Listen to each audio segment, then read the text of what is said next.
Friends, ഇന്ന് നമുക്കൊരു അയലക്കറി തയ്യാറാക്കിയല്ലോ. ഒരു 3 അയലയാണ് ഞാൻ ക്ലീൻ ചെയ്ത് വെച്ചിരിക്കുന്നത്. ഇനി ഒരു ചട്ടിയിലേക്ക് 1/4 ടീസ്പൂൺ മഞ്ഞൾപ്പൊടിയും 1.5 ടേബിൾ സ്പൂൺ മുളക് പൊടി, 2 ടീസ്പൂൺ മല്ലിപ്പൊടിയും കൂടെ ചേർത്ത് നല്ലതുപോലെ ഒന്ന് മൂപ്പിച്ചെടുക്കാം.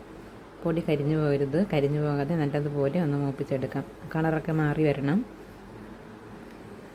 പൊടി കളറൊക്കെ മാറി വന്നിട്ടുണ്ട്. ഇനി ഇതിലേക്ക് 1 കപ്പ് തേങ്ങയും ഒരു 4 ചെറിയ ഉള്ളിയും കൂടെ ചേർത്ത് നന്നായിട്ട് ഒന്ന് മിക്സ് ചെയ്ത് കൊടുക്കാം. ഫ്ലെയിം ഓഫ് ചെയ്ത് വെച്ചിട്ട് വേണം നല്ലതുപോലെ ഒന്ന് ഈ തേങ്ങയൊക്കെ ഒന്ന് ചൂടായി വരുന്നത് വരെ ഒന്ന് നമുക്ക് മിക്സ് ചെയ്തെടുക്കാം. തേങ്ങ നല്ല വറുത്തെടുക്കേണ്ട ആവശ്യമില്ല.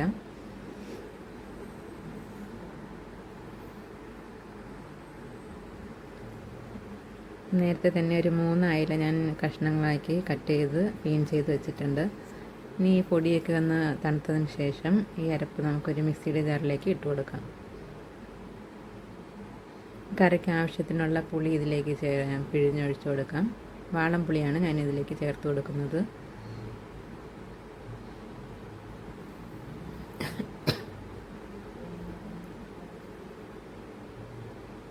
കുറച്ച് വെള്ളം കൂടെ ഒഴിച്ച് നമുക്കൊന്ന് അരച്ചെടുക്കാം. ഈ ഒരു പരുവത്തിൽ വേണം അരച്ചെടുക്കേണ്ടത്. ഇനി ഒരു കറിച്ചട്ടിയിലേക്ക് ഈ അരപ്പ് നമുക്കിതിലേക്ക് മാറ്റി കൊടുക്കാം. നല്ല പേസ്റ്റ് പോലെ അരയേണ്ടതില്ല. ചെറിയൊരു മീൻ വറ്റിച്ച് വയ്ക്കാനുള്ള പാകത്തിന് വേണം അരച്ചെടുക്കേണ്ടത്. ഇനി ഒരു അല്പം കുറച്ച് വെള്ളം കൂടെ ഇതിലേക്ക് ചേർത്ത് കൊടുക്കാം. വെള്ളം അധികം ഒഴിക്കേണ്ട ആവശ്യമില്ല.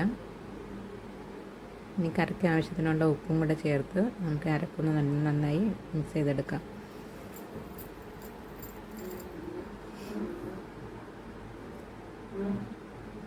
ഇനി ഇതിലേക്ക് ക്ലീൻ ചെയ്ത് വെച്ചിരിക്കുന്ന മീൻ കഷ്ണങ്ങൾ ഓരോന്നായിട്ട് ഇട്ട് കൊടുക്കാം.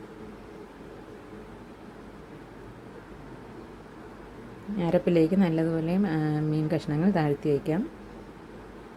വെള്ളം അധികം ഒഴിക്കേണ്ടതില്ല. ഈ മീൻ വറ്റിച്ചെടുക്കാനാണ്. 2-3 പച്ചമുളക് അരിഞ്ഞതും ഇതിലേക്ക് ചേർത്ത് കൊടുക്കാം. ഒരു 1/4 ടീസ്പൂൺ ഉലുവാപ്പൊടിയും കൂടെ ഇതിലേക്ക് ചേർത്ത് കൊടുക്കാം. പച്ചമുളകും കറിവേപ്പിലയും കൂടി ചേർത്ത് നമുക്കിത് ഗ്യാസിലേക്ക് വെച്ച് കൊടുക്കാം. മൂടി വെച്ച് ഒന്ന് തിളച്ച് വന്നതിന് ശേഷം കറി നന്നായി തിളച്ച് വന്നിട്ടുണ്ട്. ഇനി ഇതൊന്നെടുത്ത് ചുറ്റിച്ച് വയ്ക്കാം. ചുറ്റിച്ച് ചെറിയ ഫ്ലെയിം വെച്ച് നല്ലതുപോലെ ഒന്ന് വറ്റിച്ചെടുക്കണം.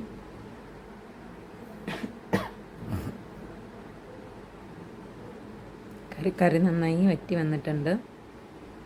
ഇനി ഇതിലേക്ക് നമുക്ക് കടുക് താളിക്കാം. ഒരു ചട്ടിയിലേക്ക് കുറച്ച് വെളിച്ചെണ്ണയും കടുകും ചെറിയ ഉള്ളിയും വറ്റൽമുളക് കറിവേപ്പിലയും കൂടെ ചേർത്ത് നമുക്ക് കടുക് വറുത്തെടുക്കാം.